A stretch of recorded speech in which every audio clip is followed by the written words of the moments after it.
Going live. Okay. And just going to send a quick message. It looks like we're live. All right. Exciting. Awesome. So we've got Josh Golden. He's the president and publisher of Ad Age.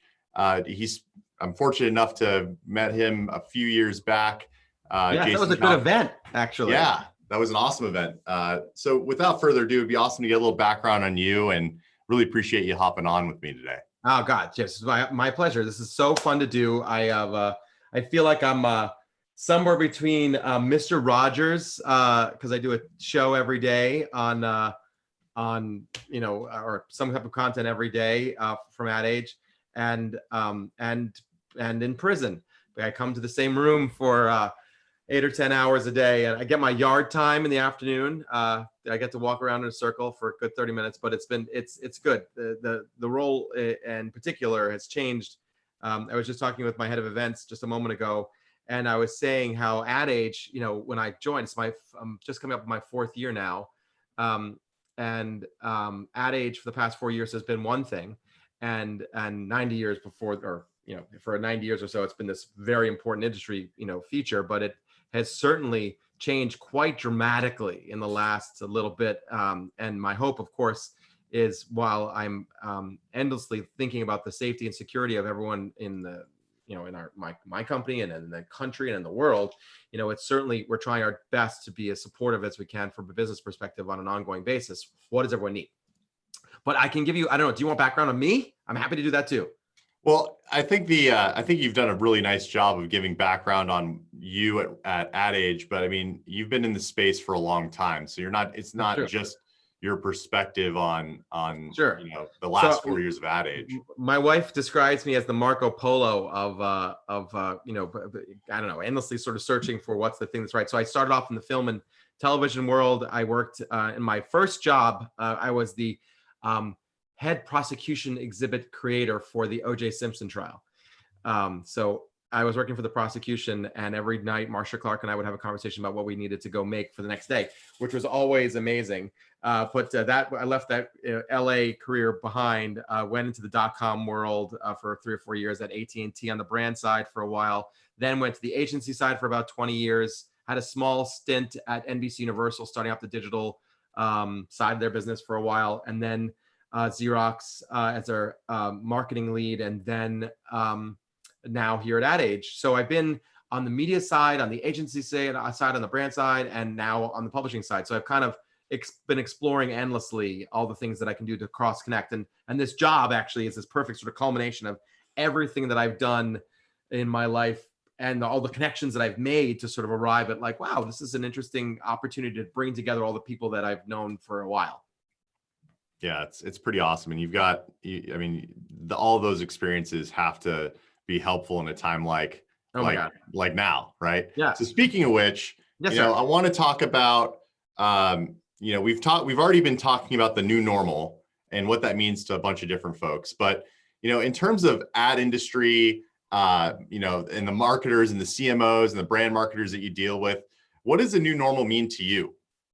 So, I gotta admit, I don't love the framing of it because I feel like it's a temporary condition that, I'm a big believer in a bounce. I'd love to think that we could go back in some capacity to what it was, but so I guess the new normal is the phrase that we're sort of going to land on. But I from a marketing or from an industry perspective, the amount of times that we like to spend in front of one another from an audience perspective, it's quite voluminous. There's CES, South by, I can go through Cannes, ANA, the advertising week. We have a lot of different opportunities where we're all in the room with one another, and that is an overwhelming shift that's going to be happening that we really have to think about. And my personal belief is, and I've heard from a lot of different industry leaders, that we really can't rely on any in-person events for the remainder of this year. No matter how bad we all want it to exist, we can't rely on it. Now, again, I'm certainly a strong fan of Andrew Cuomo, And, the truth is we're endlessly sort of discovering something new every day. So there may be a possibility of us coming back to a new normal or what it was like before, but it won't feel like it won't feel good. I got to admit, every time I walk out the front door, I feel this sort of existential threat of, I don't know. And I prefer not to feel that, but I got to tell you that it's a real, the new normal is something I'm coming to understand, but every night we reset the meter, like, oh, now this is the new, now this is what we're going to be dealing with. I was just having a conversation with my team about, when we come back to the office, how the hallway, we have a very large building, and there will be one direction that we all can walk around it, because no one wants to walk by one another in the hallway. We'll have to walk clockwise, which it's kind of crazy, but I understand that's how the supermarkets are working it as well. There is only one way to walk. So this will be just how we, from the most basic, how do I get to the bathroom, to, how am I going to execute business? It's, there is nothing that's sort of going to be untouched. I've also learned that now when I make hand gestures, I can only go in the space of the Zoom window. Right. Yeah, you can't. As soon as you get out here, it's like you don't. How big are you? It's like this is the biggest it gets. I get the size, basically 3 feet is as wide as it gets. So yeah, I mean, in talking about like even just that grocery store analogy, I mean, this week yesterday I had to go to the grocery store wearing a mask. Everybody's wearing a mask, and it didn't feel, while it's eerie and it's surreal that this is reality, it didn't feel weird anymore. The first time I did it a couple weeks ago, it was like, oh man, I'm going to be going into this store with a mask on, and you have like anxiety about like the way you look and maybe getting sick. And now it's just put on a mask, go do your thing. So I feel like, and this week I'm starting to see brands, because we run an ad platform over here at Rapify, and one of the things that I'm starting to see is brands are really starting to get back into planning and less out of this, like, we're frozen and don't know what to do. And more of a, okay, well, we think we have an idea of what June is going to sort of look like. And we're definitely going to start putting some plans together for Q3 and Q4. So I'm curious, like, what are you seeing in your ecosystem of CMOs? What are you hearing? Yeah, I think that's a really an astute. You're obviously very connected to the industry and what's happening. I think what we're seeing, what we saw in the first 3 or 4 weeks was like just like everyone's in the Maslow's hierarchy of needs. It's sort of like, am I okay? Are we going to be okay? And so everyone did just nothing, mostly for fear of being tone deaf. I think it would just look really weird if all the car companies were like, buy a car, get out there and do a test drive. It would just feel very strange for your average consumer who's watching any marketing or engaging in it. They'd be like, there would be a hard pushback. So 4 weeks, went by, and then in the last, I guess 2 or 3, the market has grossly shifted into like, what are we going to do for June? We obviously, the advertising industry in particular is sort of heavily focused on Cannes as the largest event. And now with that being canceled, it creates an opportunity, an open window to sort of fill in. And I can see a lot of companies coming to me and saying, can we do something, creatively during Cannes? So it allows us to celebrate that moment and still have visibility during that moment. Janine Poggi, who I'll shout out as one of our editors, senior editors on the media side, and she's holding an upfront event, or an upfront-like event, which we're calling the TV Pivot. And basically, it's the same opportunity for the upfronts. It's just there's a different story to be told. And Ad Age is providing a vehicle to allow those brands that don't really have. You're not going to have Conan on stage and talking about how great their programming is, because there's no one having shows right now.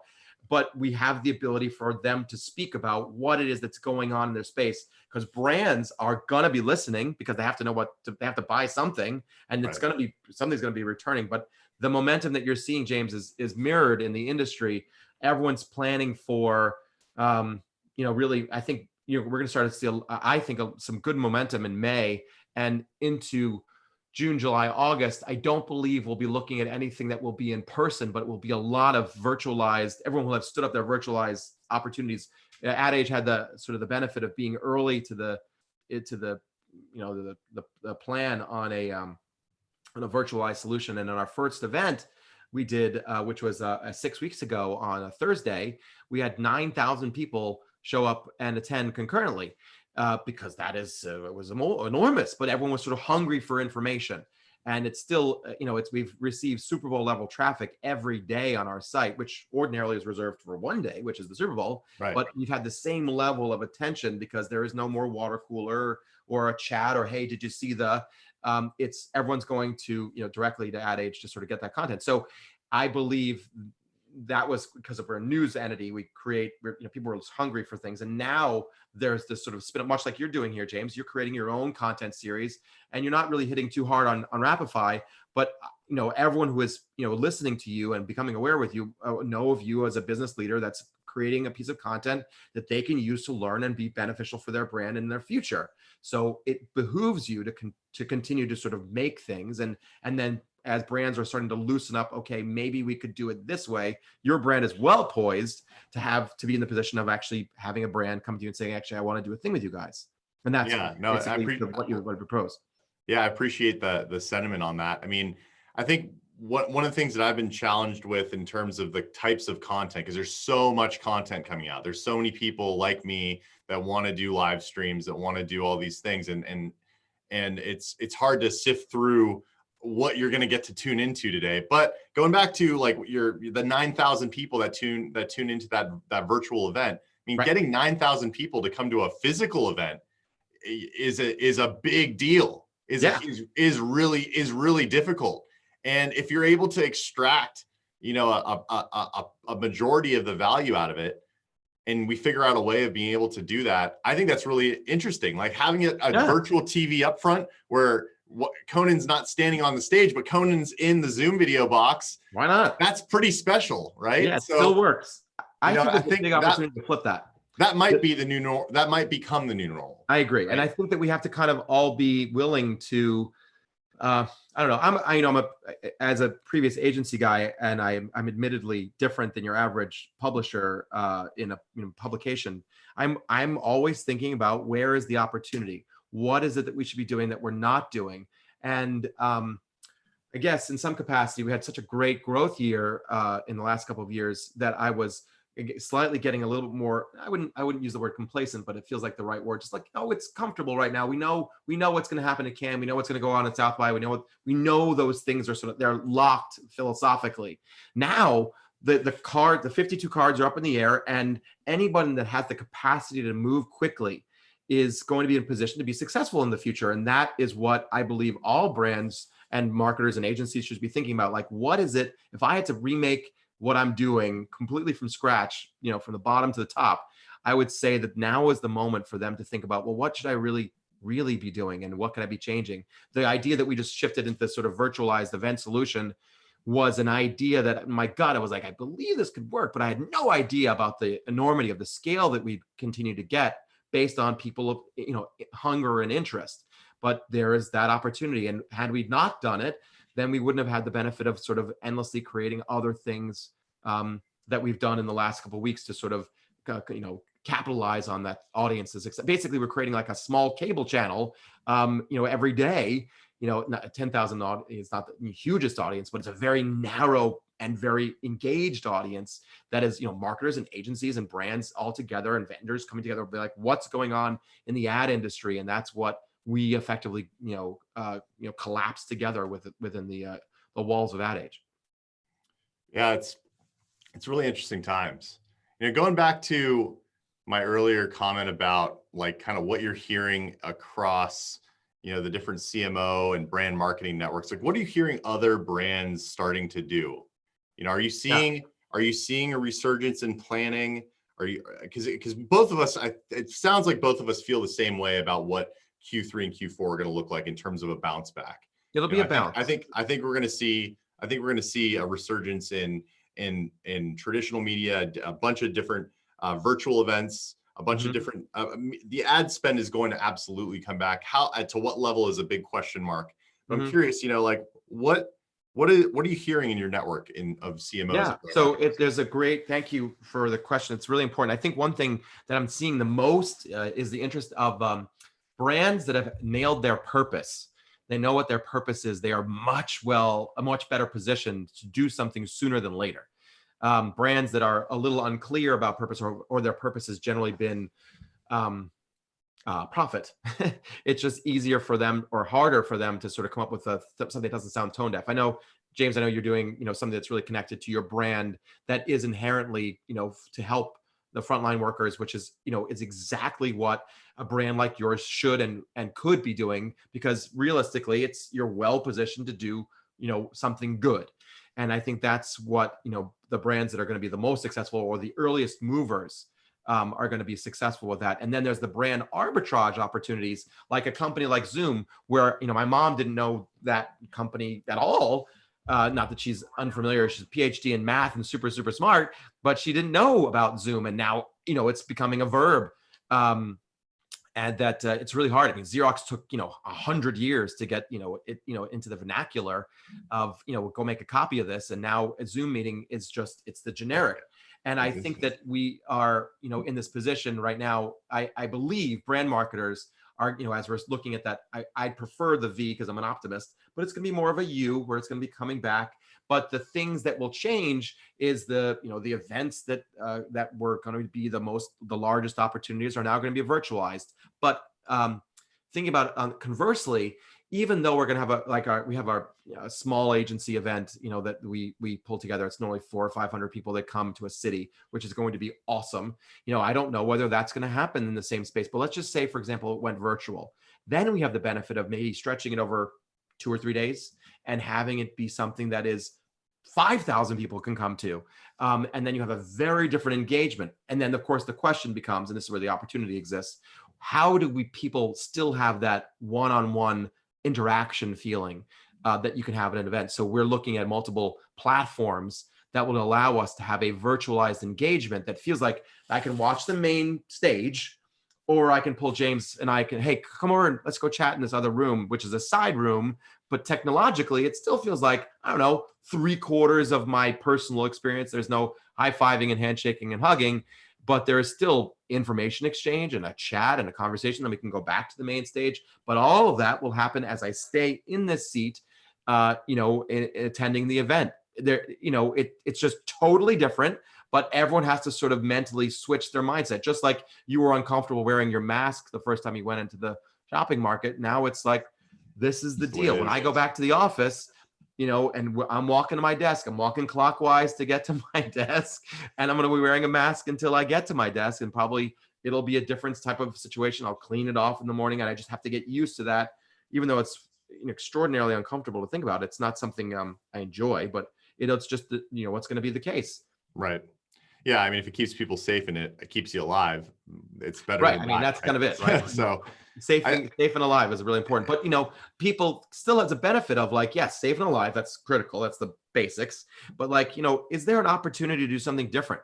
Can we push this a bit? Can ad age just for can we push it? And we've really tried to, in this moment of an opportunity, seize it and get out there and do something different that feels really engaging and frankly exciting.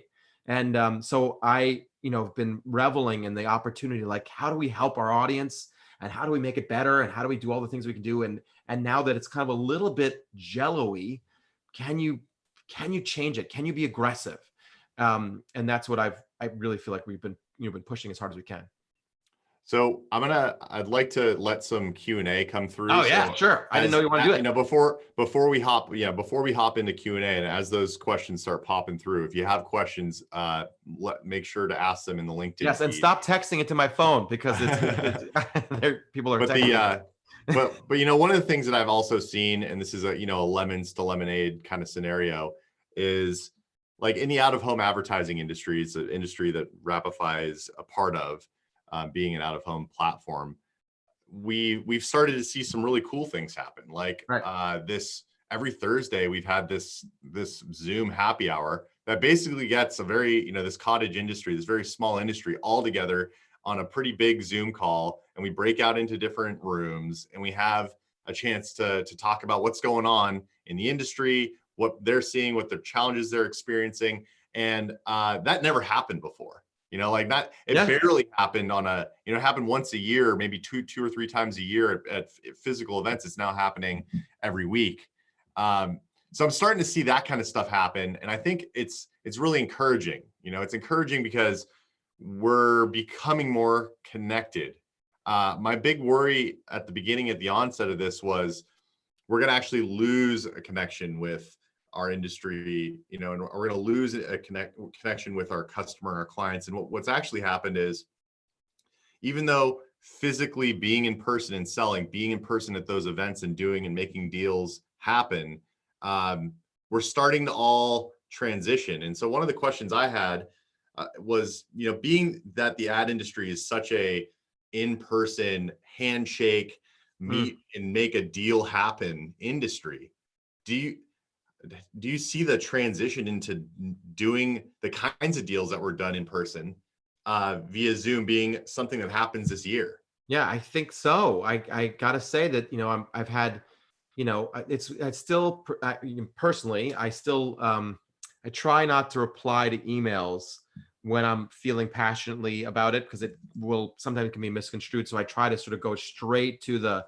let's just quickly jump on a call. And having, whatever, Slack or Zoom quick chat has enabled, I think, a different level of relationship. Although personalized feel, like let's get a drink and have a chat, there's a little less small talk, but I still feel like there's a moment of like, this is a deal opportunity for us to seize upon. And there is not like there's another option, like, well, we can take a long distance walk with one another, but if you're not in proximity to one, I mean, you're on the West Coast. Right. We talked 3 or 4 times since the last time I saw you, but having an event like this allows us to sort of engage and have a chat. And now what's more on my mind, and your audience knows what's on Ad Age's mind, and it allows that information would have never happened before this event happened, unless you decided to you're starting a live series, which would have been logical, but maybe not as much audience in attendance. I have no idea how many people are attending, but like you can imagine this will live in perpetuity, and people can see this kind of engagement, in us sort of trying to sort of project into the crystal ball of what's going to come. But I think that there's a tremendous amount of energy to figure out what it is that's going to happen, but knowing how much it's changed. I love the idea of your Zoom meetings happening. That would have never happened. And also, I kind of feel like this mini partnerships can be nailed down that you might not have ever had because there was no need to, and now there's a logical connection, which makes good sense. Awesome. So one of the questions for a lot of the different publications that generate revenue by putting on events and getting sponsors to sponsor those events and getting people to pay for tickets, I actually see a reality where you could sell sponsorship. Fernando Machado at Burger King proved that you get people to put his billboard in the back of their digital Zoom backdrop. And that's obviously valuable. I mean, he got so much. He's in my opinion, one of my favorite brand CMOs right now, just because he just is the Ad Age, so good at getting. He was the Ad Age Brand Marketer of the Year. Yeah, his ability to get earned media is amazing. But I see that's it. There's already infrastructure to support selling those brand sponsorships. I know that if it's a high quality, intimate Zoom video call with the right people in it, brands and folks that want to attend will pay. So sure.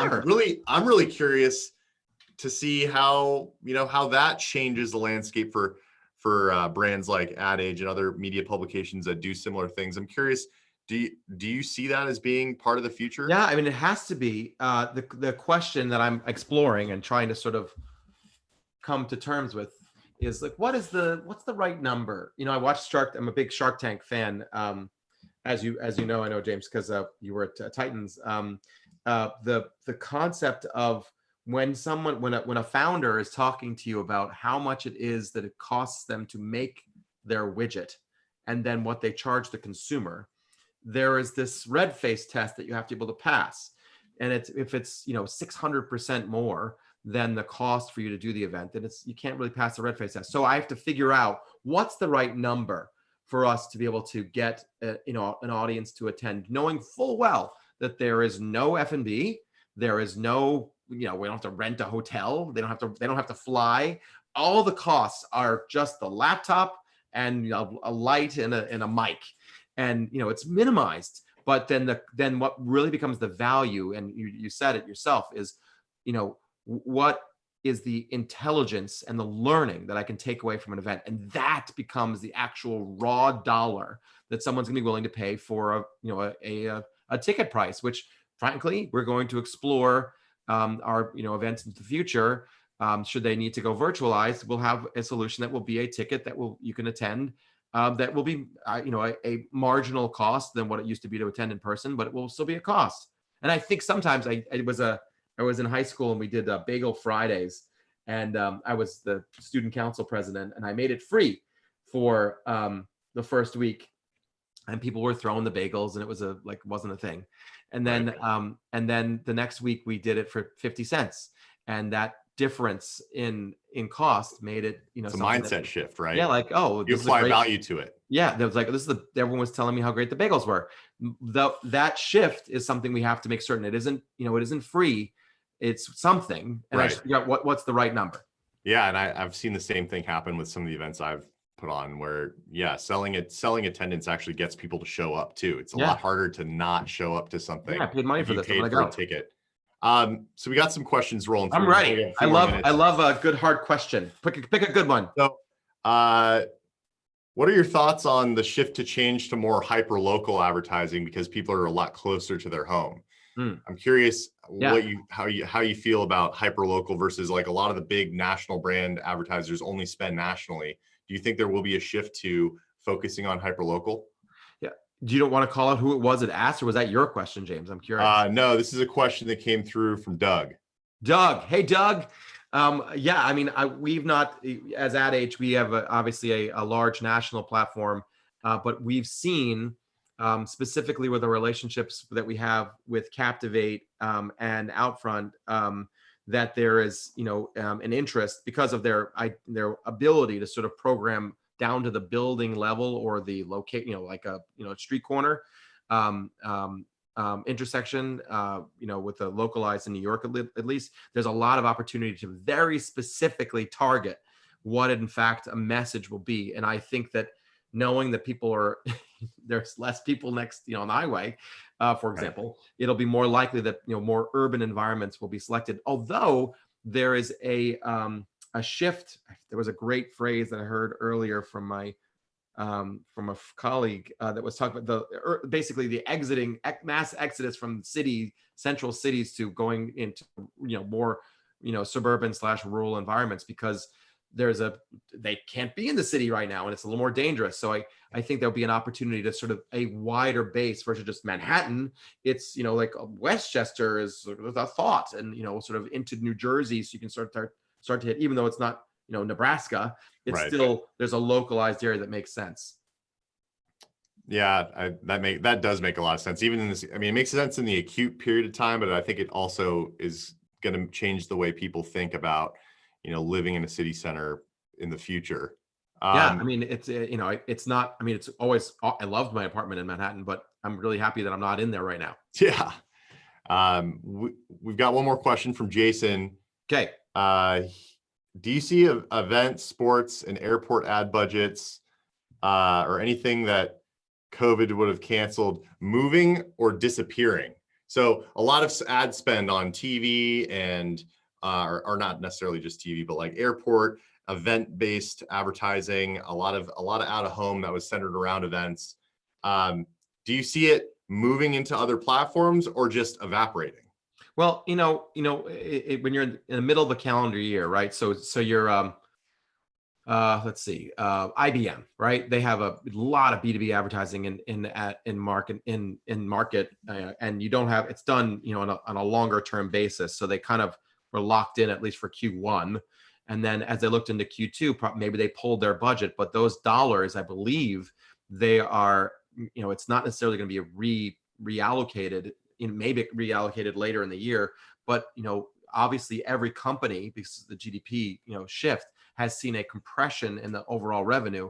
So those probably will evaporate. However, with live events, say sports, for example, coming back, which I hope that will, even without an audience, which will be awkward, but that's just like the new normal. Like we're gonna have to just get used to it. We'll be watching tennis, and it won't be like an audience there, but we'll be able to watch tennis. So that means all the television will be able to come back for that, and all the marketers that were going to advertise and support the tournament will still get their support, but it will be a very different a ticket attendee. So a lot of the live event companies will see a lot of pain for that, but maybe they'll come up with something that will allow those advertisers or an opportunity for a localized feel that isn't at the event, but it's kind of like you're at the event. Like, what's it like to sit in the seat, even though you're not actually in a seat, you're virtually in a seat.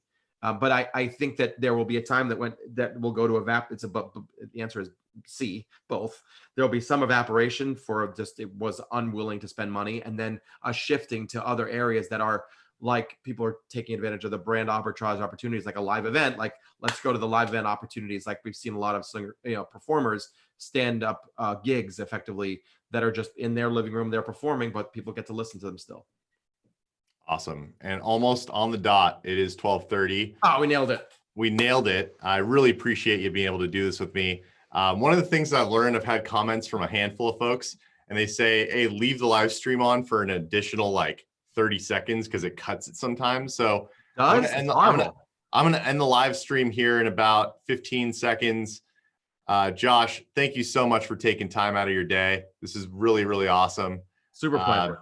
And I look forward to hopefully seeing you in New York sooner than later. I'd love that. Or I listen. I'd love to. The point is, we'll all get through this together, and the people who are the most, aggressive and try to come up with new ideas is, I think, going to come out on the other side feeling, that they've actually pushed it as far as they could, rather than just sort of hoping that it gets better. So I'm happy to have this conversation. I'm thrilled you invited me to do it with you. I'm happy to see you continue to grow your brand. I'm thrilled for you and how you've been doing it.